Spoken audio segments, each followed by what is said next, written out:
welcome to Scorched and a general reading for the sign of Gemini, Sun, Moon or Ascendant for the month of May. I know they're a bit late, thank you for waiting for me. So, we are using the Crow Tarot for you today. Here it is.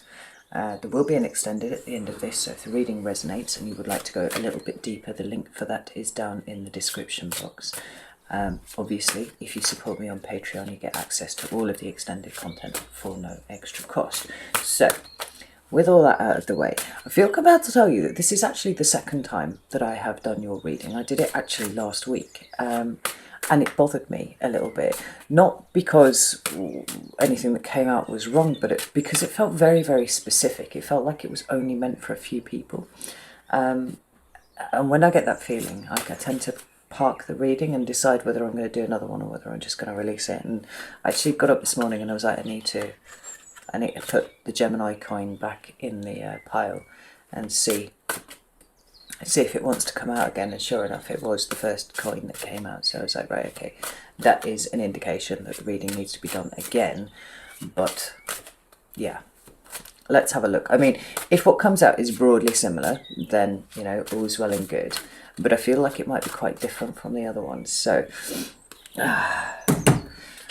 let's have a look and see what's going on with you, Gemini. Can I have 3 cards for Gemini, please?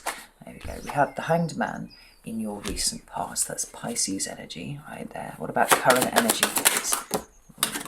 We have the Wheel of Fortune. Interesting. Let's get one more card. It's coming to... We have the Emperor. Right, all major arcana, Gemini. Like, ears up, there's something going on here. We've got the 4 of Cups at the bottom of the deck, but it is followed swiftly by the Lovers, and I think that this is really, really important, because no matter how you are feeling right now, right, there you are underneath. Like, you are right there. You are who you are. Integrity formed a huge part of the last reading that I did for you. And I feel like it's coming out again right here. I say this because the Lover's card is a card of Gemini, or one of the cards of Gemini in the major arcana, right? One of them for me. The other one is the Magician. Both cards of manifestation, interestingly enough. But what we've got here is a feeling of malaise, right? I don't know whether it's apathy, boredom, something like that, right? Or whether it is processing feelings of rejection that you've had. I mean, I feel like this will come out later in the reading as to which way round it is. But the important thing to remember is that not only are you there standing in your integrity underneath this feeling, but also that the other meaning of this card is about decisions that need to be made, right? Choices that need to be made. Not because you're choosing betwixt one thing or another, but the actual act of stepping up and choosing the thing is what is required of you here. You know, the Lover's card is a card of conscious co-creation. It is also manifestation too. And when you boil those things down, right, what you've got is consenting to feel one way or another, right? So whether you feel good or whether you feel bad, right, both of those things need your consent. Whether you feel stuck or whether you feel free and liberated, those things require your consent. You know, it's all about perspective here.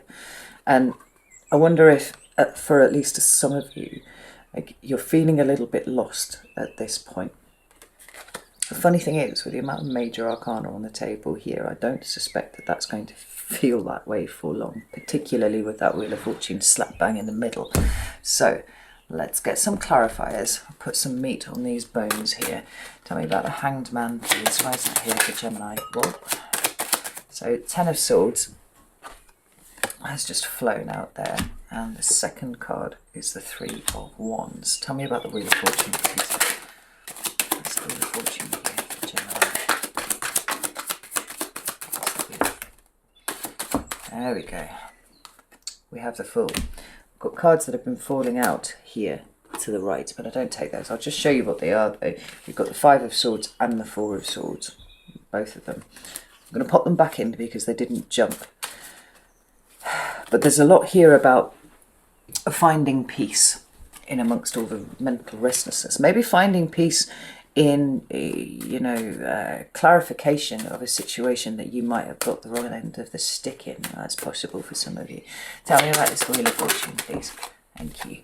we've got the Queen of Pentacles. Capricorn energy. Tell me about the Emperor. Oh, these cards have got loads of things to say for themselves. 9 of Pentacles.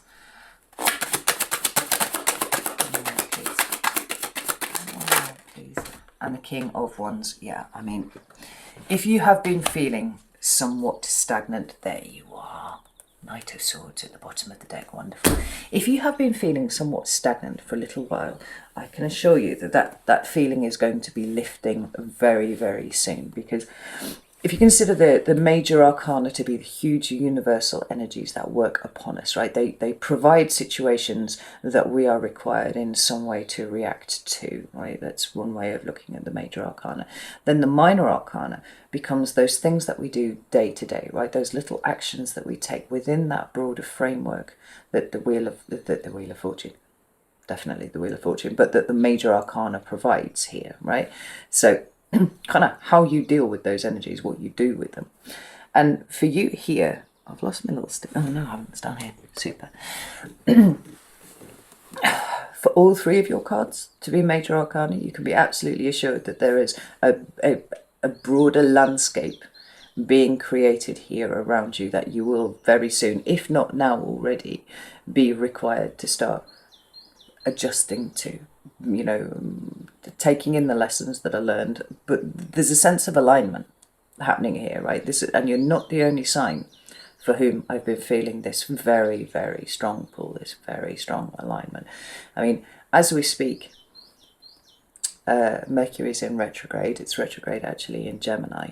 So it doesn't mean quite at this point, well, we would not advise, the royal we would not advise that at this point you go herring off in one direction, you know, even though you've got some Aries cards here. The Mercury retrograde energy is about reflection. It's about making sure that you've tied up loose ends before you go charging on to the next thing, right? And it's a really useful energy for that. It's kind of stop, take stock, make sure you've done everything properly, tie up the loose ends, you know, double check, triple check things, make sure that you are paying attention to details this month before Mercury goes direct. And then, well, it looks like things are happening. I was going to say all hell breaks loose, but it doesn't feel like things start moving forwards at a pace. So we have the Hanged Man here. It's a card of Pisces, and it's a card that's often talks about, you know, sacrifice and submission. And with the fact that the Ten of Swords is here, I feel like that could be a very, very relevant interpretation for you here. It does feel like you sacrificed something. It does feel like you've submitted to something that actually, in the first instance, it felt a lot like you wanted to fight. I'm starting to feel shades of the other reading coming through really, really strongly here. Maybe as we're just looking at it from a slightly different angle this time.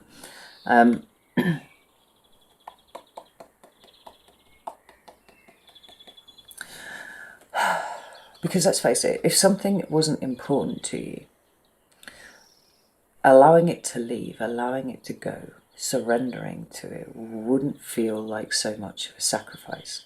It'd just be like, it's the thing, I didn't really care about that thing anyway, right? There is an element of care here. There is something that you feel like you've had to put down even though you didn't want to. Like you kind of wanted to fight for it. Because we've got that Ten of Swords there, right? That's an end. There is completion.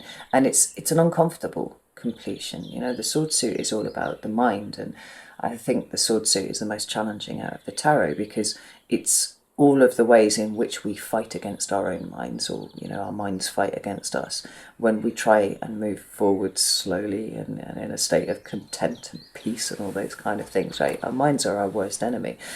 And particularly for a sign that is so mentally restless as you are, you know, you need a lot of input in things. The mind is always fizzing away. When there's something that you feel very deeply, you know, care very deeply about, that comes to an end, it is natural that you will, you know, potentially overthink the shit out of this situation, but also, you know, be very resistant to it ending. But ending is here, nevertheless. Now, the other way of looking at this is that the Hangman is literally a change in perspective. And so what you have here, potentially, is a change of perspective on an ending that has already occurred. And even as I'm talking here, I feel like for the most part, this is the interpretation that is relevant for most of you. because it's here with the Three of Wands.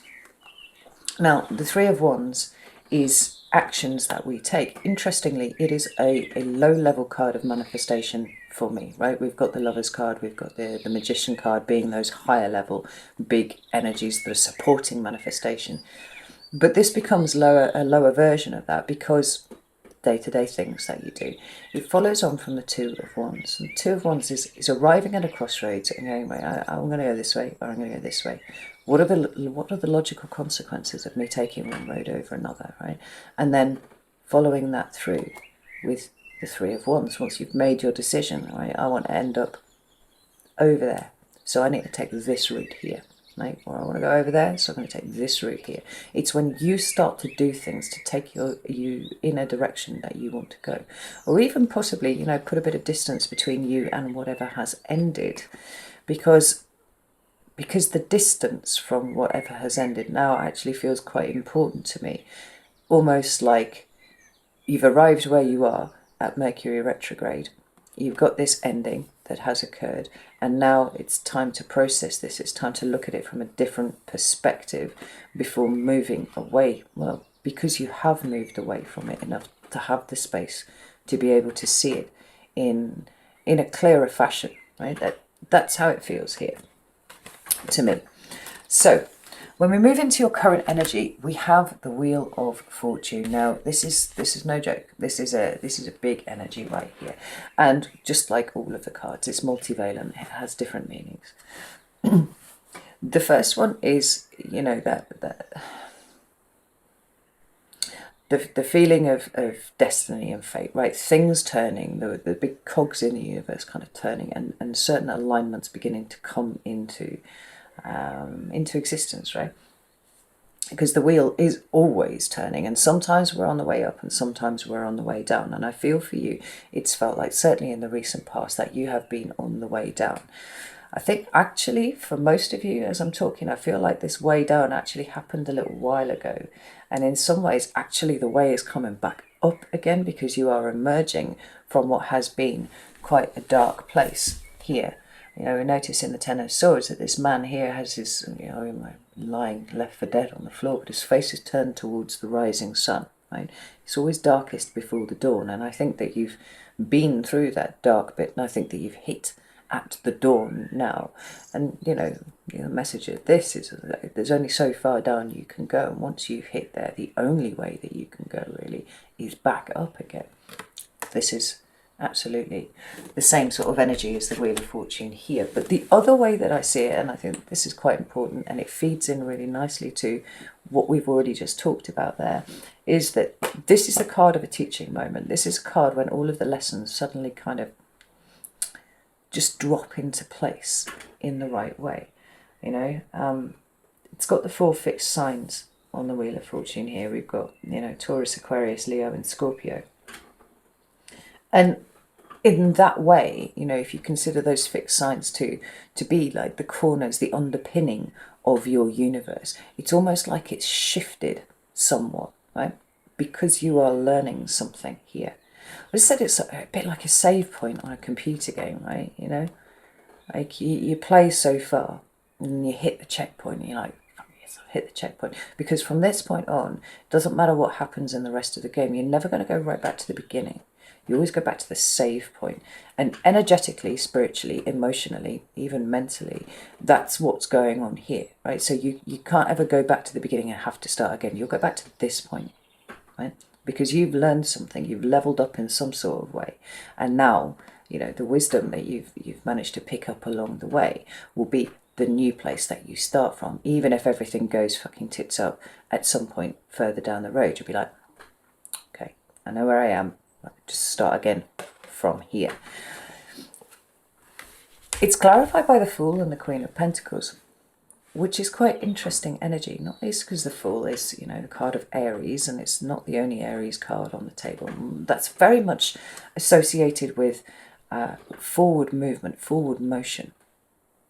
And there's a difference between the Fool and the Emperor, which is the other Aries card on the table here, in terms of the way that they go about this. 2 very different different energies.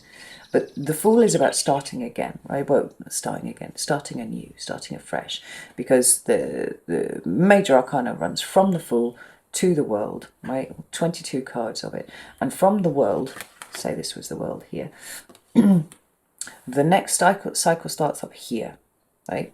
Again, do you see what I mean about save points? Like, you never end up back down here. You always start from here because of the growth, because of what you've learned, because of, you know, the evolutions, all of those things. And it'll go right the way back through that again till it hits the World, and then it'll start again. Hopefully building on the back of everything that you have learned in the previous cycle to start this new cycle, up and away. Now, you've got the Ten of Swords, so, you know, we've spoken about the fact that there's been an ending, but there's something quite refreshing here. I feel like that Ten of Swords for you, as uncomfortable as it was a clearing of the depths. And I think for most of you, it does seem to feel like it revolves around relationships, not necessarily significant others, spouses, you know, husbands, wives, girlfriends, boyfriends, things like that. It's more people who are important to you, but not necessarily the people who are standing right next to you at any given point. Right?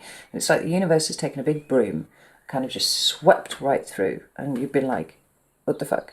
Like, but now you stopped, and you're like, okay, I can see how there was potentially some sort of toxicity, or there was, you know, something about this. In any event, you've been dealt a rather harsh lesson in looking after yourself, right? Standing in your, I want to say this again, standing in your integrity. I do feel like these two readings are actually kind of very close now I'm talking about this.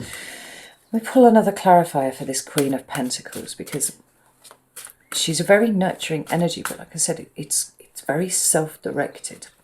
She understands the importance of her first, then everybody else. And maybe it is that you lost yourself in the collective for a little bit, right? You know, what made you, Gemini, was getting slightly dissolved, right? Up until the point where things all started to go wrong, whatever it was. And then you're like, no, I'm not about this. Like, this is not how I choose to live. This is not what I'm about. Tell me about this Queen of Pentacles, please.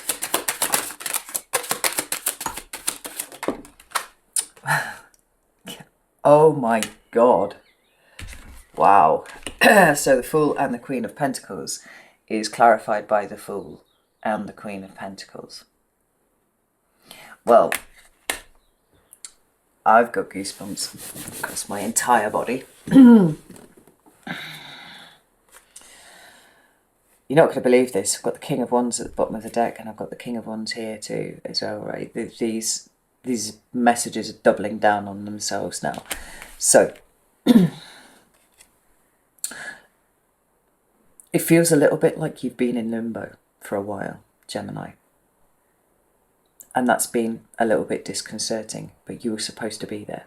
You're supposed to be there because of what you have been processing during this time, right? Or what it is that you've been working on. There's a mental space that has been created in the processing of what has transpired before that is allowing you now to, I don't want to jump too far ahead, but start making adjustments, all of which are aligning you with something that is actually meant for you rather than what you left behind, right? Fucking Nine of Cups is sat behind that. That King of Wands. Anyway, tell me about this Queen of Pentacles. Thank you. Well, she's flying up there. Got the Five of Swords in reverse. And the Six of Swords here. Like the mental movement, the mental restlessness. Like for some reason, in some way, you have been kind of stuck in a rut and you didn't realise it with the old situation. Whatever it is, whatever the Ten of Swords represents to you, right?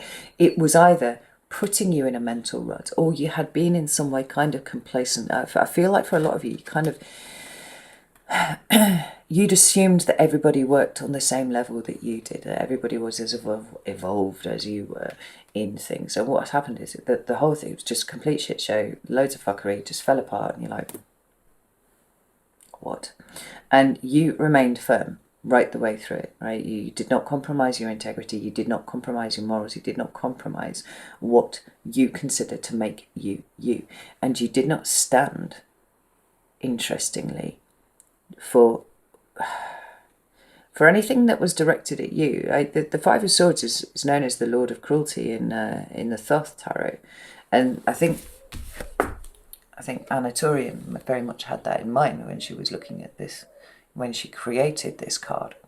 I've got a boy spearing a butterfly in there, and it's the expression on his face that I find really, really uncomfortable. That's cruelty, right there. That is cruelty. You are the butterfly, or somebody tried to make you the butterfly in the jar, and it didn't work, because here you are. Butterflies being symbols of transformation. There was something about you that was shining just a little bit too bright, Gemini, and it feels like for some reason you became the focus of other people's ire, and you should know that that's projection, and you should know that that's coming from a place of jealousy from them. Now, that's the reason why they were throwing darts at you. But you weathered that storm, no matter how much it kind of wobbled you a little bit. You weathered it, and you nurtured yourself. And I feel like for the most part, for a lot of you, although you resisted it and although you didn't want it to happen, as it happened, there was this higher knowledge that this was all going on for a reason. There was something very specific going on here. And we have the Six of Swords. So I want to take my swords and go somewhere else. I'm going in a different direction, Wow. And in doing so, that Fool card, don't know where I'm going. I don't know what the point of all of this was, but I accept that it has happened, and now I'm going to wander. I'm going to just amble and see what gives. Well, like I said, it's like the universe took a broom to a messy situation in your life, one that was possibly holding you back, holding you down. And now you are in a position where you can look after yourself properly, but you can start to nurture something. There's something being nurtured in you that is going to start finding its expression, I think, in June. Because what we've got coming towards you for May is the Emperor, the Nine of Pentacles, and the King of Wands. And this trifecta of cards here is beautifully complementary. Because we've got that Aries energy, right? That initiatory energy, just like we have with the Fool. But where there's a kind of ambling going on here with the Fool, I don't know where I'm going, I don't know what I'm doing. With the Emperor, things start to get a little bit sharper, right? Things start to get a little bit more ordered. It's divine masculine energy, so it is absolutely the personification of order rather than chaos, right? And so it talks about planning, it talks about strategy, it talks about having a goal, working out where you go, right? An emperor's got an entire empire to run. Not only that, at times there are going to be situations where he is required to go to war, and he's often depicted as having his armor still on underneath his, emperor robes. Looking very, very smart with his emperor robes, but, the ability to fight is under there. It feels to me like you are getting something back of your drive, your movement forwards, because here you are planning. Here it seems to me like there is the formulation of an idea of how you might move forwards, and May feels a lot like kind of fleshing it out a little bit. It's not movement, because interestingly, although it's an Aries card and so fire, and you would expect a lot of movement with that, the Emperor always feels very static to me, right? Because he's not the one moving. He's kind of directing all of the other people, and they're running around him like ants, that's the kind of thing. But he is solid and stable in the middle of all of that, making the plan, creating what comes next, right? Visualizing in his head, doing a bigger version of what you have already done with that Two of Wands, Three of Wands kind of energy before. And then we've got the Nine of Pentacles and the King of Wands. Now, the Nine of Pentacles for me, yes, it's about independence. It is about doing things by yourself. It's about, the basic things like being able to pay your own bills and all that sort of thing. But there's a bit more to it than that. It's about resource management. And your resources can be anything, right? The pentacles are often given to indicate money, and that's just one expression of the energy. Like anything that you can invest is, to me, a pentacle. So your time, your care, your effort, your money, your love, any of those things. become pentacles, because the pentacle is energetic currency, right? So when we've got the 9, what we've got is you kind of pulling all of your energetic currency together, you know, your attention, what it is that you're focused on, you know, where you're focusing this manifestation energy that's, you know, waving around at you here. And what you do with it, you know, what's the direction of travel here for you? Can you afford it energetically? The Emperor says yes, with enough planning, with enough strategy, you have everything that you need to move forwards and make something happen. And make something happen, it seems you will be doing, because we have the King of Wands. Now, even though he's sat on a throne, like, he's looking off in the other direction, like he's ready to jump. The other kings, they always sit very squarely in their throne and they're like very attentive to what is in front of them, but not with the King of Wands. Like, he wants to be doing. He doesn't ever want to be sat contemplating, like King of Swords would be sat using his brain, you know, and whatnot. The King of Wands is the masculine expression of wand energy. It's about going out and getting the thing that you want. The whole of May seems to me to be having worked through what you have and put yourself where you are, right? Having created the space and processed even the space that is left. May is all about you going after what you want. Now, you've got to plan, you've got to strategize a little bit. This is not something that you can just fire yourself into gung-ho, because the Emperor is here, right? He's requiring a little bit of forethought. He's requiring, you know, a wise eye to be cast over whatever it is that is being planned. But gathering up all of your resources and then making something happen, right, seems to be the focus of it. I would say that this May is all about gathering resources. All of your resources, time, care, effort, money, love, all of them. And working out where you want to move forwards in anticipation of whatever that is happening in June, right? Big moves happening in June. I would not be surprised to see the Tower and the Death card and all those kind of things in your reading for June.